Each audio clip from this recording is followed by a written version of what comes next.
Querido Deus, nosso Pai, estamos aqui mais uma vez para estudarmos esse tema tão importante da Sua Palavra. Pedimos a direção e a orientação do Senhor neste momento. Oramos em nome de Jesus, nosso Salvador. Amém. Muito bem, gente. O meu nome é Isaías Rodrigues da Silva. Eu sou pastor da Igreja Adventista do Distrito do Jardim Alvorada. Sou pastor desde 1998. Eu tive a alegria também de ser pastor do distrito da Vila Operária, antes do atual, e também do distrito do Jardim América. E é uma alegria estar aqui com vocês nessa manhã para estudarmos esse tema tão importante, relacionado ao falso reavivamento e o dom de línguas. Hoje nós teremos uma introdução geral e depois ainda hoje vamos entrar estudando o tema na Bíblia. E na segunda aula, a aula será dividida em duas partes. A próxima será no dia 21 do mês de junho. Nós estaremos continuando este tema. Carismatismo, o falso reavivamento, dons de línguas, ou dom de línguas, ok? Hoje, nós temos no nosso mundo 3 grupos ou 3 tipos de pentecostais. O primeiro deles, o tradicional. O segundo deles, os carismáticos católicos. E o terceiro deles, as denominações independentes, ou alguns chamam também de neopentecostais. O primeiro deles, o tradicional, ele surgiu no ano de 1906, na Rua Azusa, número 312, na cidade de Los Angeles, no estado da Califórnia, nos Estados Unidos da América. Entrou no Brasil no ano de 1911, em Belém do Pará, através de 2 missionários, Daniel Berg e Gunnar Winger. Esses 2 rapazes, eles chegaram ao Brasil, especialmente a Belém do Pará, porque eles tiveram uma visão. Deus mostrou a eles, através de um sonho, em uma revelação, que eles deveriam evangelizar uma região, um local chamado Belém. Olharam no mapa e descobriram que existiam 2 Belém. A Belém da Judéia e Belém do Pará. Por isso, no ano de 1911, esses 2 missionários, eles vieram ao Brasil e começaram a evangelizar. Assim entrou no Brasil o pentecostalismo. Segundo grupo são os católicos carismáticos. Surgiu no ano de 1966 nos Estados Unidos e está hoje em todo o globo terrestre, em todo o planeta. Onde há Igreja Católica, existe os católicos carismáticos. E o terceiro grupo são as denominações independentes ou neopentecostalismo. Surgiu em 1980. No ano de 1998, somava-se apenas no Brasil mais de 3.000 grupos de denominações independentes. Isso só no Brasil. No ano de 1998, existia um pouco mais de 11.000 denominações, igrejas com nomes diferentes, ok? Que falavam em línguas, ou seja, que eram pentecostais. Segundo as estatísticas, no ano de 2000, os pentecostais carismáticos, eles chegaram a 600 milhões de pessoas.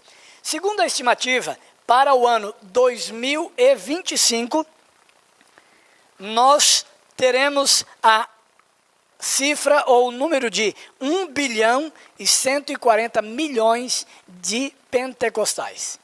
Sem entrar nos católicos carismáticos. Por exemplo, segundo a estimativa, neste mesmo ano, ou seja, 2025, o número de católicos no mundo será de 1 bilhão 579 milhões, sendo que de cada 2 católicos, 1 será carismático. Ou seja, a metade do número total de católicos serão carismáticos. Agora, o que significa movimento carismático? Movimento carismático significa nada mais, nada menos do que dom da graça. Já o pentecostalismo, ou seja, movimento pentecostal, significa, numa forma bem simples de entendermos, numa forma didática, significa falar em línguas. O movimento pentecostal no Brasil, como mencionei, ele começou no ano de 1911. No ano de 1930, nós já tínhamos igrejas pentecostais em todos os estados brasileiros. 1911 para 1930 são 19 anos, ok? 19 anos já havia pentecostais ou igrejas pentecostais em todo o território nacional.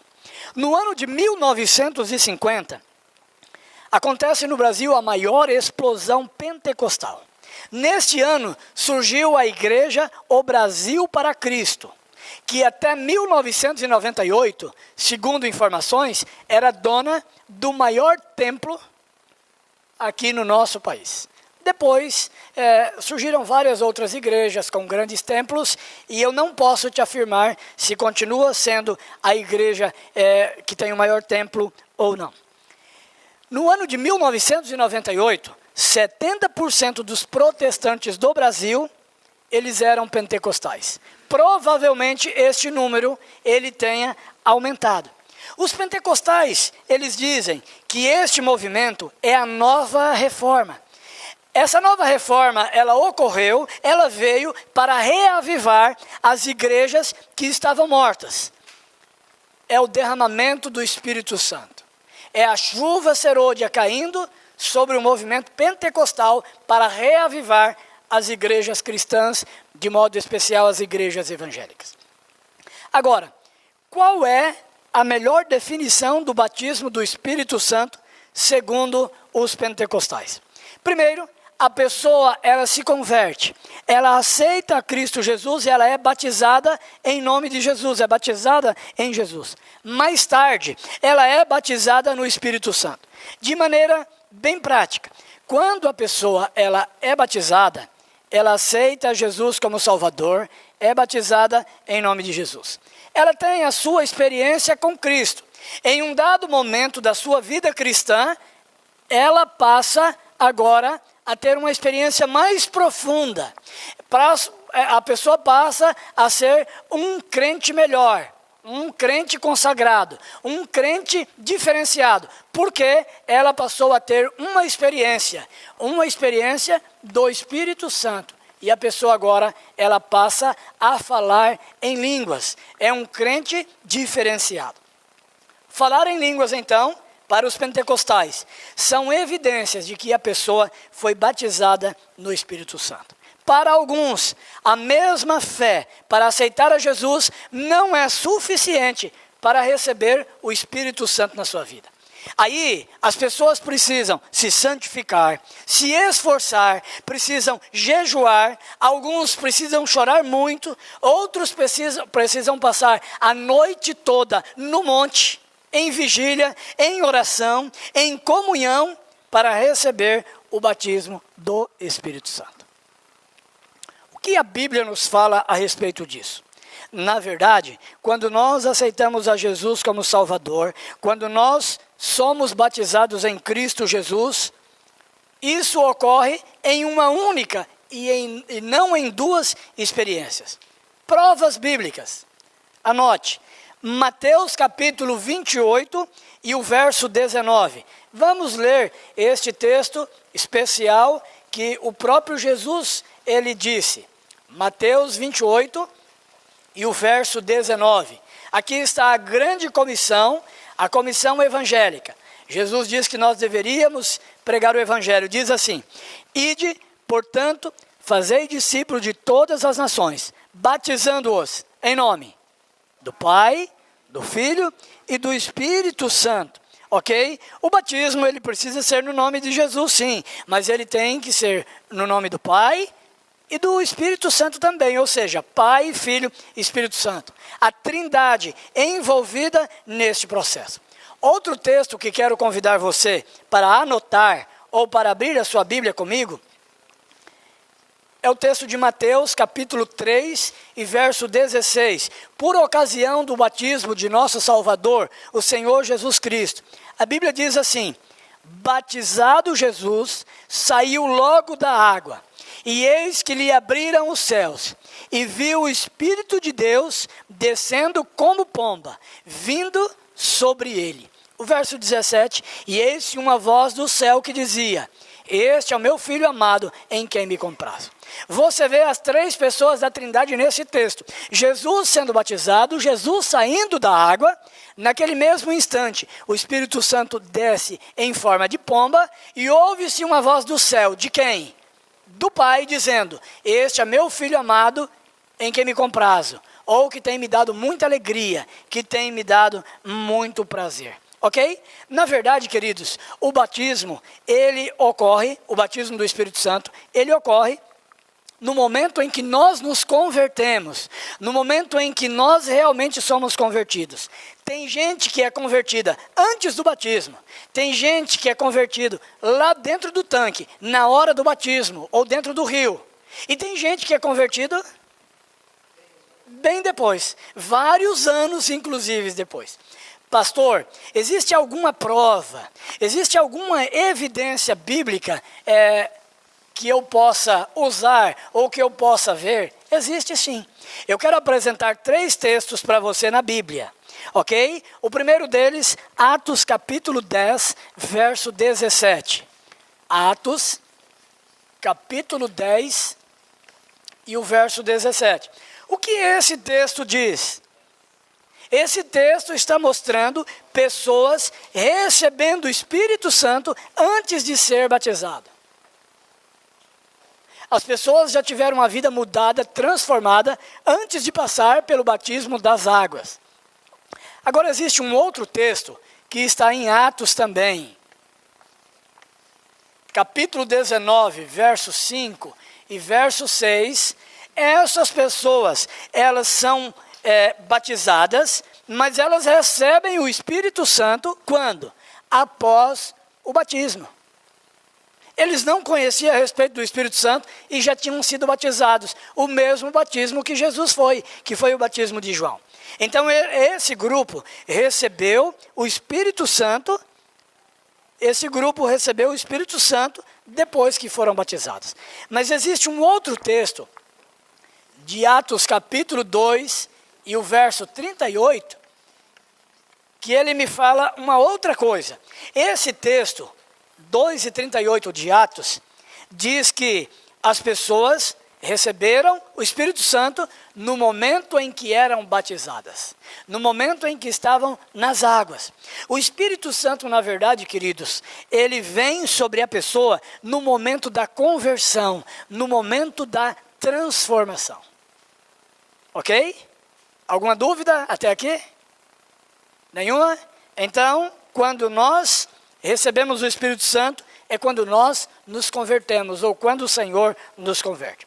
Agora existe um outro texto, que ele tem trazido muitas preocupações para alguns adventistas, e tem trazido também dúvidas com relação a este tema para os amigos pentecostais. Eu quero convidar você a ler comigo o Evangelho de João, no capítulo 3. São João, no capítulo 3, ele conta a história do encontro de Jesus, o encontro que Jesus teve com Nicodemos, ok?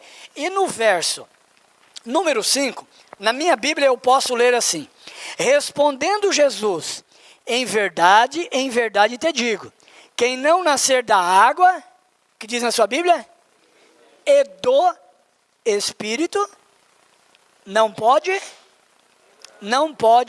entrar no reino dos céus. Agora, o que incomoda nesse texto é exatamente essa palavrinha. Água e do Espírito. Eu queria dizer para vocês que nos manuscritos mais antigos, porque não existem manuscritos originais da Bíblia, ok?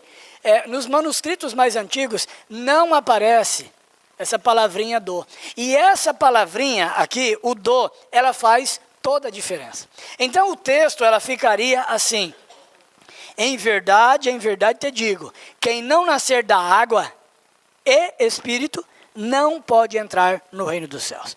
Para clarear melhor a nossa mente, o verso 6 esclarece.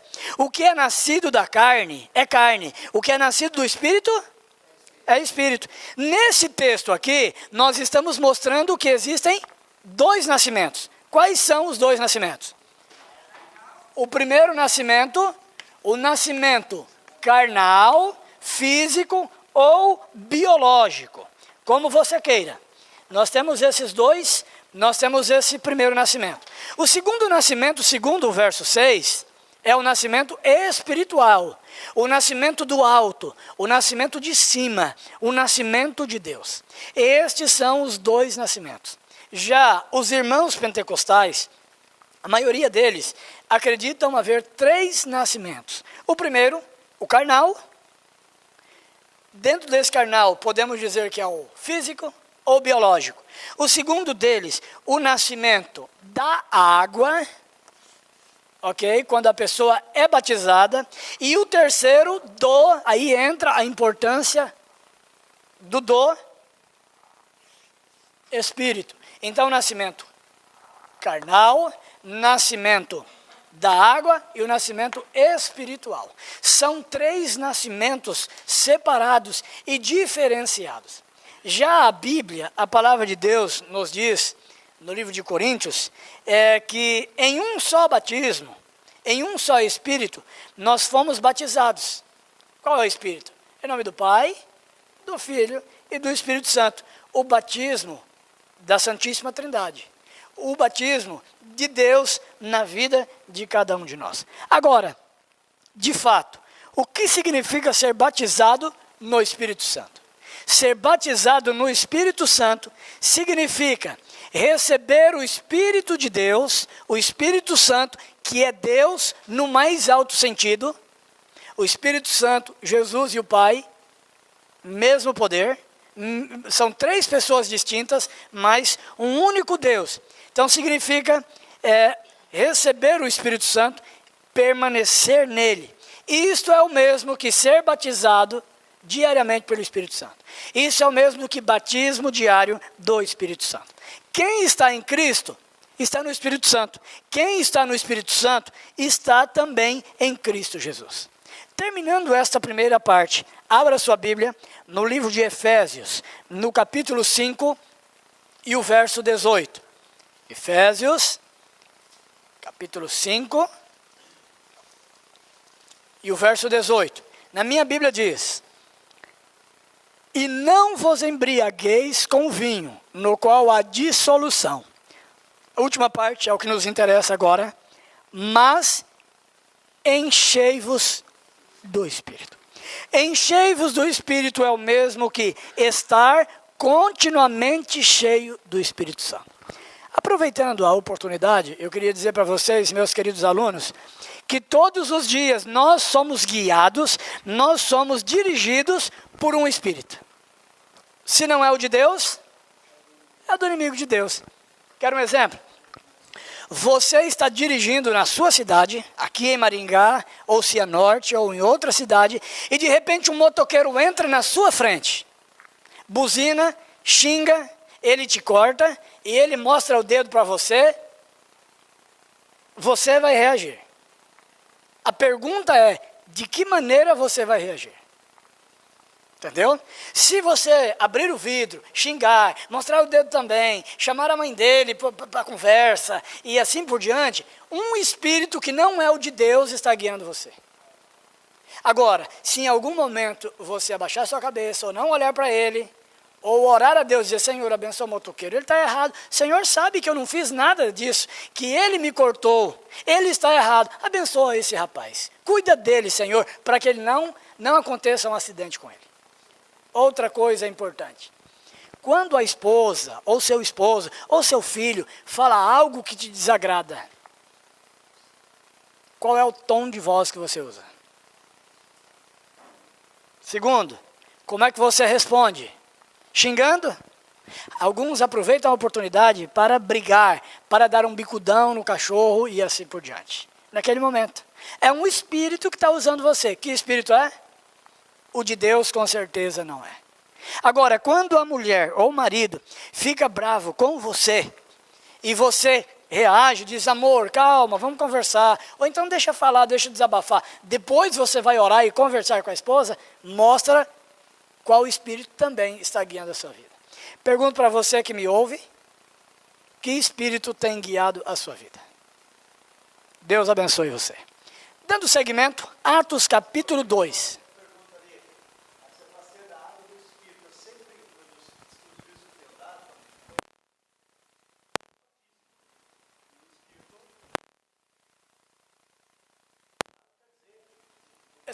Ser batizado. Porque assim, irmão, subentende-se que, normalmente, geralmente, a pessoa, ela é batizada na água e ela já tem um novo nascimento. O batismo é uma demonstração pública de que houve uma mudança, mas nem todas as pessoas, elas se convertem antes do batismo. Algumas pessoas que eu conheço só se convertem lá dentro do tanque na hora. Outros, como foi o meu caso, eu me converti, meu primeiro encontro de fato com Deus, eu era convencido e não convertido 5 anos após o meu batismo. Ao Espírito. É uma única experiência, nascimento, água e Espírito. E não do Espírito, é do. Porque eu coloco... É um outro nascimento. Aí nós vamos crer no terceiro nascimento. Ok? Abra sua Bíblia. Em um texto, para mim, muito gostoso de ler. Um texto fácil de compreender. Qualquer pessoa simples, a mais simples que seja, se abrir a Bíblia nesse texto em oração, vai compreender, porque o texto é extremamente claro. Atos capítulo 2. Atos capítulo 2, e nós vamos ler este texto aqui. Atos capítulo 2. Vou ler. Ao cumprir-se o dia de Pentecostes, estavam todos reunidos no mesmo lugar. Paramos aqui. Pentecostes. O que seria esse dia de Pentecostes? Os judeus, eles tinham várias festas. Você pode me citar algumas festas dos judeus? Páscoa,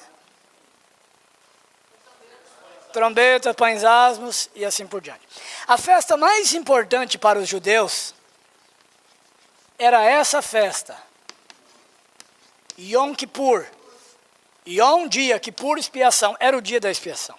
Ok?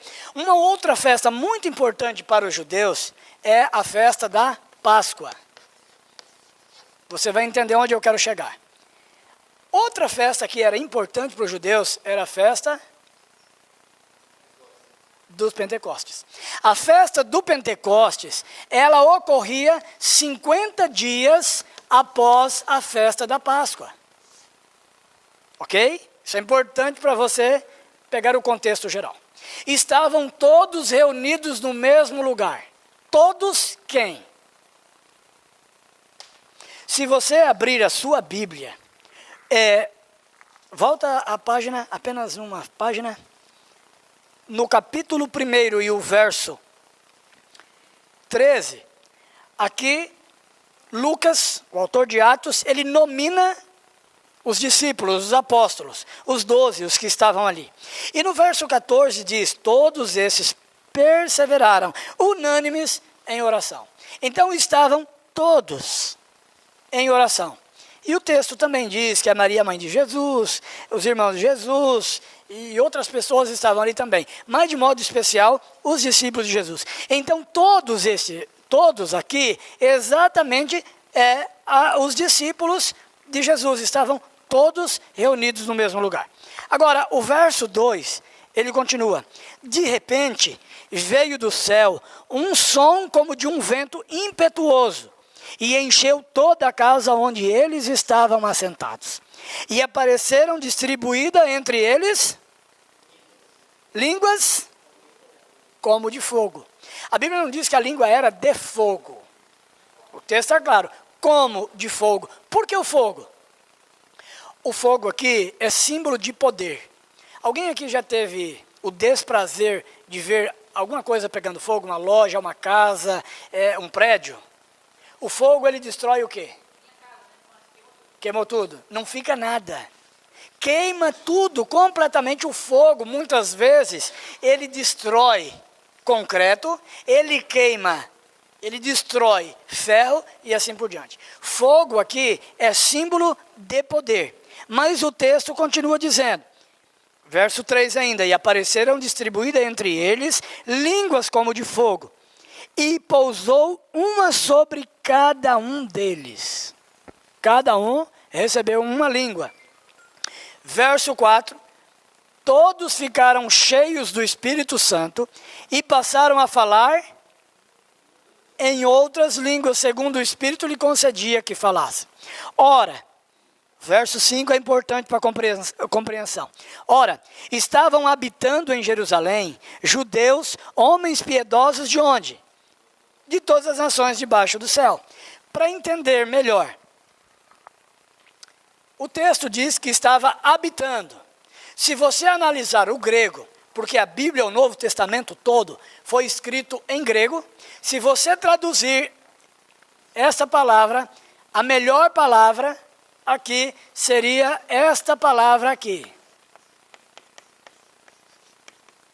Hospedados. Por que hospedados? Como mencionei para vocês, o Pentecostes era uma festa que ocorria 50 dias após a Páscoa. E os judeus da dispensação, da diáspora, os judeus que haviam sido espalhados, os judeus que mudaram para outros países, outras províncias, outras cidades, outras regiões, de quando em quando eles vinham a Jerusalém para participar das festas. Ok? Então, a palavra hospedado aqui, ela cabe melhor do que esta outra palavra que está na sua Bíblia aqui. Então, a palavra hospedado, ela vai ficar melhor do que habitando. Sabe por quê? Porque judeus vieram de vários lugares. Nós vamos continuar lendo o texto, daqui a pouquinho você vai ver que faz mais sentido a palavra hospedado do que habitando. Qual é a evidência, pastor? Primeiro, a palavra grega usada aqui, ela combina mais com hospedado, até mesmo pelo contexto. Porque não teria necessidade de falar em outras línguas se as pessoas fossem dali. Teria? Não teria. Então, a palavra usada aqui ficaria melhor hospedados do que habitando. Eu também posso argumentar dizendo que eu estou habitando provisoriamente por 3 dias, por 1 mês, por 1 semana, em outro lugar. Quando eu vou ao Mato Grosso de férias, na casa da minha família, na casa da minha mãe, eu moro em Maringá, mas eu estou habitando provisoriamente 10 dias, 15 dias lá no Mato Grosso, na cidade de Barra do Bugres, na casa da dona Adelina. Ok? Então estavam habitando ou hospedados em Jerusalém, judeus, homens piedosos, começa a esclarecer o texto, de todas as nações debaixo do céu. Quando, pois, se fez ouvir aquela voz, afluiu a multidão que se possuía de perplexidade, de temor, de confusão, porquanto cada um os ouvia falar na sua própria língua. Estavam, pois, atônitos e se admiravam, dizendo: vede, não são porventura estes homens da Galileia, não são porventura galileus, todos esses que estão aí falando? E como os ouvimos falar, cada um em nossa própria língua materna. Materna vem de mãe, da nossa língua mãe. E quais eram essas línguas? Se você contar aqui, havia pessoas de 16 nacionalidades diferentes. Olha só, a Bíblia também menciona quais são essas línguas, ou essas nações, ou as pessoas de que países estavam.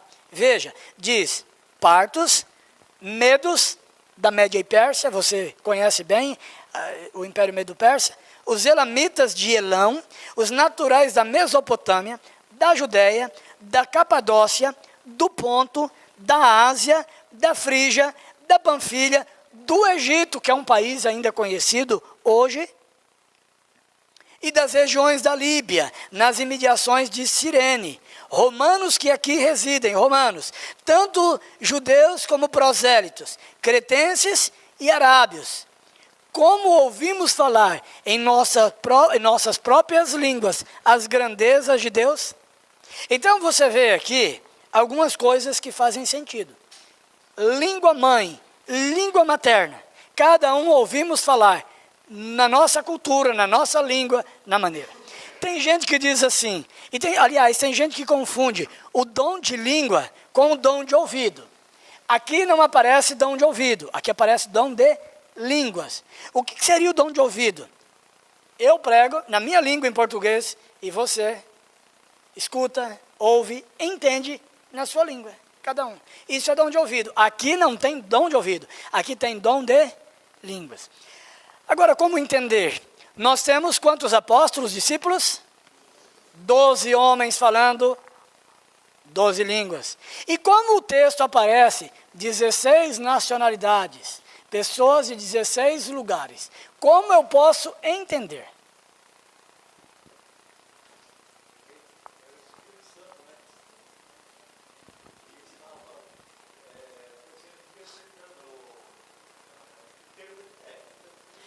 Mas aí, meu querido, eu vou entrar num problema chamado dom de ouvido. Eu vou falar e o outro vai ouvir. A melhor explicação, a explicação mais lógica, mais racional, é que cada um, irmão Naor, falava uma língua só. Por exemplo, eu estive em Angola, em Viana, e ali eu preguei em português. Os angolanos entenderam porque eles falam português de Portugal. Ok? Se eu pregar hoje para uma multidão, pessoas de diferentes nacionalidades, se eu pregar em português, quem vai me entender bem? Quem vai? Os brasileiros do Brasil, português de Portugal, os angolanos, Cabo Verde, Timor-Leste e tantos outros países. Se eu pregar em espanhol hoje, quem vai me entender? Os espanhóis, da Espanha, obviamente, todos os sul-americanos, por exemplo, os hermanos argentinos, os paraguaios, os chilenos, os cubanos, venezuelanos, os equatorianos, os peruanos e uruguaios e assim por diante. Percebem? Então, o que subentende-se? Que 12 homens falaram 12 línguas e alguns países falavam a mesma língua. Ok? Como hoje, se eu falar em espanhol, essa multidão de pessoas de diversas nações vão entender. Inclusive, boa parte dos Estados Unidos da América, ou uma parte deles, vão entender perfeitamente. Se eu falar em inglês, quem vai entender? Os ingleses da Inglaterra, os americanos. Quem mais, Marcão? Ok, se não estou equivocado, é a Zâmbia que fala inglês, parece. E vários países falam em inglês. Então eu vou falar nesta língua e várias pessoas, várias nações vão entender a mesma língua. O que está intrínseco nesse texto? O que eu posso entender? Que 12 homens falaram 12 línguas para 16 grupos de pessoas, 16 nacionalidades diferentes. Ok? Mas agora, algumas coisas importantes que eu gostaria de dizer para vocês. Verso 6, verso 8 e o verso 11, aparece a expressão língua. Algumas delas aparece a expressão assim, cada um ouvia em sua própria língua, ou em sua língua materna. A palavra que nós temos aqui são palavras variadas. Por exemplo, no verso 3, 4 e 11, nós temos a palavra glossa, que quer dizer língua de nações. Nos versos 6 e 8, a palavra para língua aqui é a palavra dialectos, que quer dizer dialetos ou idiomas. Entenderam? Alguma dúvida até aqui do texto? Está tão simples, tão claro, né? Eu não sei como é que tem gente que consegue ainda fazer confusão e dizer ou falar línguas estranhas que são totalmente estranhas. A língua deles aqui eram línguas estranhas para eles, mas eram línguas de nações, línguas que já se ouvia, que já era conhecida, não para eles, mas para quem falava, para outros povos. Por exemplo, alguém aqui fala bem o japonês, não? O japonês, parabéns, tá certo. Mas em japonês, na língua japonesa, eu acho que nenhum de nós aqui dominamos o japonês, certo?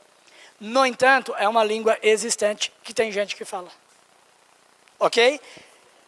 Para nós é totalmente estranho. Qual é o objetivo do dom de línguas? O dom de línguas, ele só tem um objetivo. E sabe qual é o objetivo dele? Evangelístico. Para a pregação do evangelho.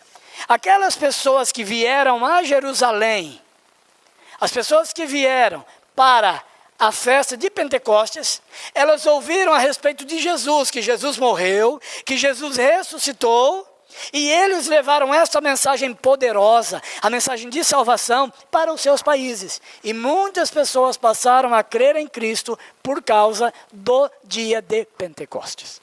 Agora, notem que no verso 14, só Pedro fala, ninguém mais fala. Verso 14 diz assim: então se levantou Pedro com os 11, e erguendo a voz, advertiu-o nesses termos: varões judeus, e todos os habitantes de Jerusalém, tomai conhecimento disto, e atentai nas minhas palavras. Pedro prega, só ele fala. Mas no verso 37, as pessoas respondem ao apelo, respondem à mensagem pregada de Pedro. Verso 37. Ouvindo eles estas coisas, compungiu-lhe o coração e perguntaram a Pedro e aos demais apóstolos: que faremos, irmãos? O que eu preciso fazer? Esse texto sugere que Pedro pregava sozinho e que os discípulos, eles traduziam. Os discípulos traduziam o que Pedro falava e as pessoas entendiam. Por quê? Porque os discípulos estavam falando na língua das pessoas. Entenderam?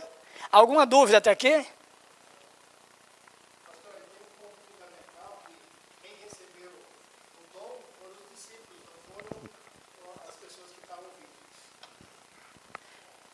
Perfeitamente. Então o dom, na verdade, era dom de língua e não dom de ouvidos. Se a pergunta for difícil, o Naor vai responder.